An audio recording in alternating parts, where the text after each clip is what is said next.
부동산 경매를 이야기합니다. 경매 잡설 스티브입니다. 안녕하세요, 도현실입니다. 네, 오늘은 여러분들과 함께 바로 사건 이야기를 해보도록 하겠습니다. 네, 참 아쉬운 사건이에요. 네, 저희가 관심 물건으로 두었었는데 네.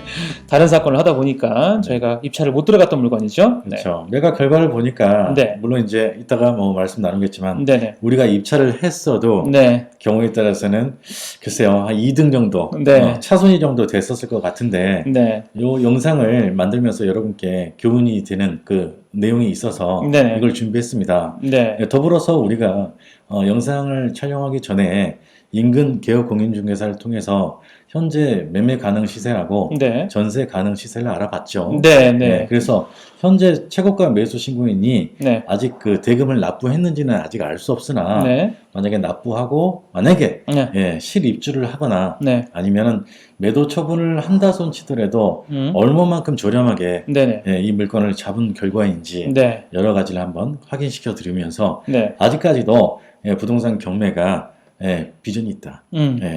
아직도 뭐 어떤 분들은 감정가보다 훨씬 웃도는 선에 네. 낙찰이 되고 있기 때문에 네. 더 이상 경매 사건은 특히나 종별이 아파트인 경우는 더 이상 이제 볼 게 없다. 그래서 레드오션이다라고 하는 분들의 주장이 네. 정말로 맞는지 네. 확인 좀 시켜드리려고 네. 이 영상을 준비했죠. 이 시세도 시세지만 이 내용, 사건 내용을 보시면 여러분들과 함께 교육적인 부분도 함께 많은 이야기를 나눌 수 있을 것 같습니다. 네, 가급적이면 영상을 10분 안에 끝내고 싶은데 네. 오늘 가능할지 모르겠습니다. 한번 같이 한번 노력을 해보도록 하겠습니다. 약간 속도가 빠르더라도 여러분께서 양해해 주시기 바랍니다. 네. 사건을 한번 살펴볼까요? 네. 2019 타경 54,037입니다. 네, 54,037. 네, 그래서 네. 소재지가 보니까 강동구 성내동이네요. 네. 지도를 한번 볼까요? 네. 아마 5호선 라인인 것 같아요. 건물의 외관은 이렇게 생겼고요. 네. 지도를 보면은 입지가 나쁘지 않아요. 네. 둔촌역과 강동역 사이에 있죠. 도보로 한 몇 분 정도는 될까요? 이 정도면은 저희가 조사한 바로는 한 5분, 한 10분 정도? 네. 직선거리가 한 400m 정도 됩니다. 물론 이제 네. 우리가 건물을 뛰어넘어서 네. 이동할 수는 없지만 네. 이렇게 보면은 네. 얼마나 할까요? 저희가 그때 조사한 바로는 한 10분 정도로 그때 나왔던 것 같아요.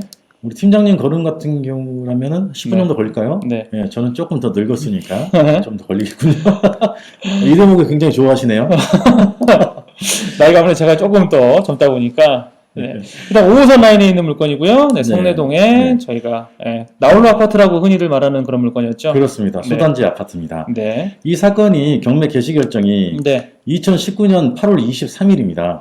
네, 8월 23일. 그래서 아마 8월 23일 날 개시가 되고 약 두세 달 이내에 그때 즈음에 감정된 값이에요. 네, 그 감정 가격이 지금 5억 6,600만 원이네요. 그렇습니다. 서울이니까 한번 유찰돼서 4억 5,280이었을 때 매각이 진행됐었는데요.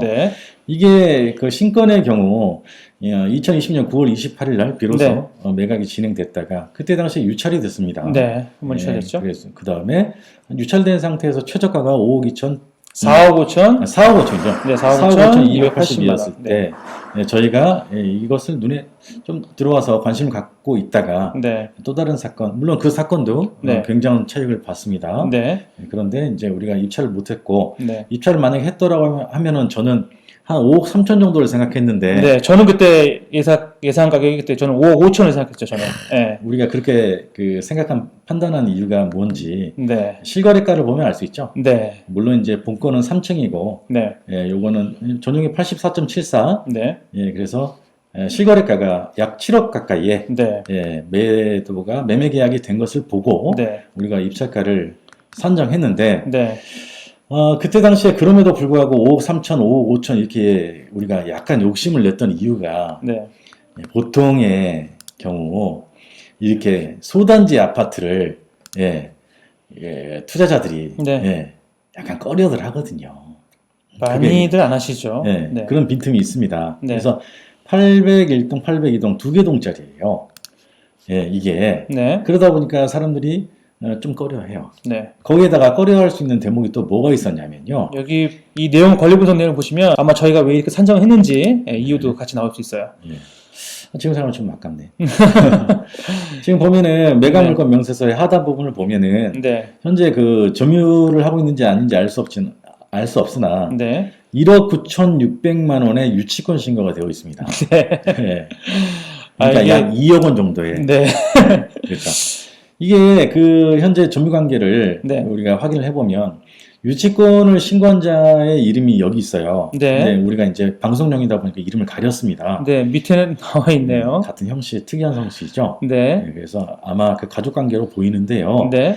실제 그 가족 중에 일부가 예, 보증금 네. 예, 보증금 1억에 차임 80에 네. 본 사건을 임대차 계약한 임차인이에요. 네. 그러니까 임차인이 지금 유치권 행사를 하고 있는 거죠. 그런 거죠. 네. 유치권에 이제 그 가족이 네. 유치권 그 주장을 하고 있는 것 같은데. 네. 여러분 상식적으로 생각해 보시면 어떻습니까, 회장님? 저희가 이거 보면서 상당히 재미있는 사건이라고 그때 이야기 많이 나눴었어요. 그렇죠. 네. 1억에 80에 살고 있는 자가 네. 남의 집에다가 거의 약 2억 원 가까이의 공사를 했겠습니까? 네. 상식적으로 말도 안 되고요. 그래서 저희가 이제 입찰을 하려고 했었다가 또 다른 더 재밌는 사건이 있었으면 제꼈었죠. 네. 좀 아쉬운데 왜 아쉬운지 잠시 후에 말씀드릴게요. 네. 그 전에 하나 말씀드리고 싶은 것은 이 임차인은요. 그 소멸 기준으로 봤을 때 후순이에요. 네. 예, 후순이고 그 이후에 이제 조금 눈에 걸리는 것이 뭐냐면 가처분 등기입니다. 맞아요. 저희가 이것 때문에 또 저희가 자주시 봤었죠. 약간 이제 조금 그 예민하게 좀 본 부분이 있는데 네. 여러분들 그 아시는 분은 아시겠지만 네. 후순위 가처분이다라고 해도 네. 철거 소송이나 소유권을 다투는 소송의 경우는 네. 그 후순위 가처분인 경우에도 그 재판 결과에 따라서 이것을 매수인이 인수해야 되는 경우가 발생할 수 있어요. 즉 소유권을 박탈당하거나 아니면은 낙찰받고 철거를 해야 된다거나 그런 정도 문제가 발생할 수 있어요. 우리 팀장이 어떻습니까? 후순위 가처분의 경우는 본안 소송이 몇 년 이내? 그 민사집행법에 보면 네네. 2005년 7월 이후에는 3년 이내에만 가능하다고 되어 있죠. 그렇죠. 부칙에 보면은 2005년 이후에 가처분 등기된 것은 3년 이내에 본안 소송을 제기하지 않는다면 그러면 소유자나 뭐 이해관계인이 뭐 낙찰자도 이해관계인이 될 수 있으니까요. 이해관계인이 이 등기를 말소로 신청할 수 있어요. 그렇기 때문에 여기서는 문제가 될 게 아니라고 보입니다. 참고로 그 비용은 인지 비용이 10,000원이고 송달 비용만 추가적으로 부담하시면 약간 비싸졌는지 모르겠지만 과거에는 그랬죠. 그래서 참고하시기 바랍니다. 2005년 이후에 가처분 등기는요. 본안 소송이 3년 이내에 진행이 되지 않으면 이해관계인이나 뭐 소유자 등이 이 가처분 등기를 말소 신청할 수 있다라는 거. 그래서 여러분 염두에 주시고요. 동시에 이제 그게 소유권을 다투는 그런 정도의 소송을 예고한 가처분이냐, 철거를 해야 되냐 말아야 되냐 그런 다툼이 있어 보이는 다툼을 하기 위한 그 소송이 예고되어 있는 가처분 등기 외에는 후순위 가처분의 경우는 특별히 우리가 인수할 것이 아니기 때문에 그렇게 정리하시면 되겠습니다. 자, 거두절미하고 본 사건은 아까 살펴본 대로 여러분 이게 2동짜리 아파트예요. 소단지 아파트. 보통 이제 그 경매 경험이 부족한 그 유튜버들이 경매를 몇 건 해보고 아파트는 더 이상 끝났다. 더 이상 레드오션이다. 맞아요. 그런 얘기 많이 하죠. 또 나홀로 아파트 이거 잡지 마라. 이렇게 타이틀 썸네일 적어놓은 친구들을 봤어요. 얼마나 우스운지 모르겠습니다. 그러니까 뭐 대단지 아파트는 경쟁률이 높아서 어렵다고 하고 이런 소단지는 투자 가치가 좀 낮다고 해서 하면 그래서 아마 많이들 꺼려하시는 것 같은데 이런 게 바로 저희가 원하는 사실 그림입니다. 틈새 시장이죠. 이게 대단지 아파트하고 다세대의 중간층에 있는 틈새 물건이에요. 그러니까 대단지 아파트의 대체제가 되는 것이고 다세대를 소유하고 있는 자 입장에서는 나홀로 아파트라고 해도 다세대보다는 낫거든요. 따라서 충분한 수요층이 있습니다. 물론 이제 전체적인 입지에 따라서 좀 다를 수 있겠지만 이런 사건을 뭐 그냥 금기시하거나 가볍게 여긴다고 가볍게 여긴다고 해서 그들이 고수라고 불려지지 않습니다. 뭐 경험이 짧아서 그런 얘기를 하는 것 같아요. 자, 이 물건을 그렇게 저희가 장담을 드리는 이유가 뭐냐면 우리가 그 영상을 찍기 전에 바로 인근 개업 공인중개사를 통해서 시세를 알아봤죠. 직접 통화했죠. 예. 네. 이게 2020년 11월 달에 이 매각이 진행되는 때에 4층, 바로 위층이, 네. 바로 위층인지는 모르겠지만 4층입니다. 네. 본건은 3층이고요. 6억 9,500에 매매 계약이 됐었습니다. 네. 근데 아까 개업공인중개사 얘기는 어땠죠? 저희가 전세를 알아봤을 때는 6억 5천까지 말을 그렇죠. 했고요. 네, 매매가는 8억 이상을 이야기하는. 그렇죠. 네. 네. 근데 최근에는 거래가 없었던 걸로 보여요. 네. 네. 아무래도 여러 가지 시기는 많고 비수기 기간이기도 하고요. 네. 그래서 물론 이제 우리가 입찰을 했었더라도 2, 3등, 2, 3등이었겠죠. 2, 3등. 네. 떨어질 수 있었지만요. 네. 최고가 매수 신고인 입장에서 보면은요. 네. 차순위하고 약 6천만 원 정도 이상의 차이가 나면서 네. 또 유치권에 대해서 약간 꺼려 했었을 거예요. 네. 그렇지만 제가 볼 때는 유치권은 임차인의 원상 회복 조항 때문에 성립하지 않을 것으로 보이고요. 네. 또 상식적으로 아까 말씀 나눴지만 네. 1억에 80에 살고 있는 임차인이 네. 남의 집에다 2억 원 정도를 공사를 했다? 네. 지나가는 모두 웃을 일이죠. 예.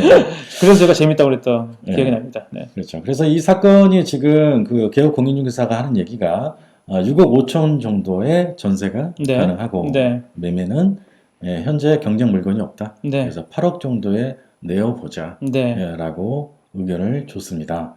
여러분 어떻습니까? 만약에 8억 정도의 매매가 가능하다. 그러면 일반 매물로 나왔을 때 이게 7억 5천 정도에 나왔다라고 했을 때도 어떻습니까? 필요한 자는 살 수밖에 없는 입장이죠. 네. 그러면은 우리가 그런 정도 데이터를 기준으로 근간으로 봤을 때 네. 최고가 매수 신고인이 네. 5억 7,200만 원에 차순위보다 6천만 원 더 높게 낙찰받은 이 자가 네. 어리석은 사람이라고 단정 지을 수 있겠습니까? 실제로 이제 그 결과를 두고 봤을 때는 현재 개업공인중개사가 평할 때 현재 최근에 이제 임대차 3법에 의해서 네. 전세의 보증금도 꾸준하게 상승하고 통상적으로 매매 시세를 끌어올리는 원인 중에 하나는 전세 시세가 상승하면 매매 시세가 상승합니다. 네. 그래서 아마 그런 효과를 톡톡히 보고 네. 지금 있는 것 같아요, 시장이. 그래서 최고가 매수 신고인은 보통 사람들이 아파트, 특히나 이제 나홀로 아파트 사면 안 된다라고 하지만 이 사람은 어때요? 이 최고가 매수 신고인은 그런 분들이 볼 때 바보라고 비난할 수 있겠습니까? 절대 그렇지 않아요. 물론 이제 이 사람이 없었으면은 우리도 입찰하지 못했으니까 2등이 5억 1천에 네. 낙찰 받았더라면 네. 실제로 한 8억 정도로 매매가 가능한 물건을 네. 5억 1천만 원에 샀었다라고 하면은 특히 또 6억 5천 정도의 전세를 낼 수 있었다라고 하면 네. 막말로 들어간 돈 하나도 없이 6억 5천에 전세로만 뺐다라고 해도 어떻습니까? 정말 잘 받으신 거죠. 그렇죠. 이것도 성공 사례가 크게 될 만한 사례가 된 거죠. 자, 오늘은 이 사건을 이제 말씀드리면서 네. 여러분들께 조금 물건에 대한 편견을 없애라라고 하면서 그렇게 주장하는 사람들이 아파트는 하지 마라 라고 하는데 아파트가 환금성이 높아가지고 또 신속하게 환금이 되죠. 그렇죠. 그런 정도 특장점이 있기 때문에 약간 특수한 정도의 성격, 유치권이나 후순위 가처분 등 이런 것들이 있다손 치더라도 그런 정도 특수한 사건 같은 경우는 이런 아파트라고 이렇게 레드오션이다 이렇게 제껴놓지 마시고 네. 이런 정도 물건을 관심 가져 보시는 게 좋을 것 같습니다. 저희 소방사한테도 항상 이런 부분을 저희는 강조를 하거든요. 네. 아마 실거주용으로 들어가셔도 좋았을 것 같고요. 아마 따로 임차인을 세워서 전세를 줘도 상당히 좋은 투자를 할 수 있었던 그런 가장 좀 좋은 대표적인 예로 저희가 판단이 돼서 여러분들하고 함께 이야기를 나눠봤습니다. 가뜩이나 내일도 우리 PT생께서 배상호 씨가 방문하기로 하셨죠? 네. 배상호 씨도 이런 정도 물건이잖아요. 네, 그거는 저희가 따로 또 다루는 시간이 아마 있을 겁니다. 그래서 그거는 직접 이제 저희 PT생을 함께 모셔놓고 저희가 같이 이야기를 또 심도 있게 나눠보도록 하겠습니다. 자, 그 물건도 이와 비슷한데 이렇게 틈새에 즉 아파트하고 다세대 중간에 있는 그런 물건으로서 단기 매도한 사례입니다. 네. 흥미롭게 지켜봐 주시기 바랍니다. 참고로 그 얘기는 또 저희가 같이 또 동행을 또 했죠, 그때. 네. 그래서 아마 비하인드 스토리가 더 많이 나올 거라고 예상을 조심스럽게 해봅니다. 영상이 길어지면 안 되는데. 네. 최대한 저희가 편집점과 저희의 응축을 해서 여러분들께 재미있고 저희가 확실하게 내용을 전달을 해드리도록 하겠습니다. 자, 부동산 이야기입니다. 정말 접설 오늘도 여러분들과 함께 있습니다. 저희가 매번 강조해드리지만 궁금하신 점, 문의사항도 있으시면 메일로 저에게 메일을 주시면 저희가 또 확인을 해서 여러분들과 함께 이야기를 나눠보도록 하겠습니다. 경매 접설은 여러분들과 함께 만들어갑니다. 경매 접설 오늘은 이상으로 마치도록 하겠습니다. 지금까지 스티브였습니다. 수고하셨습니다. 고맙습니다.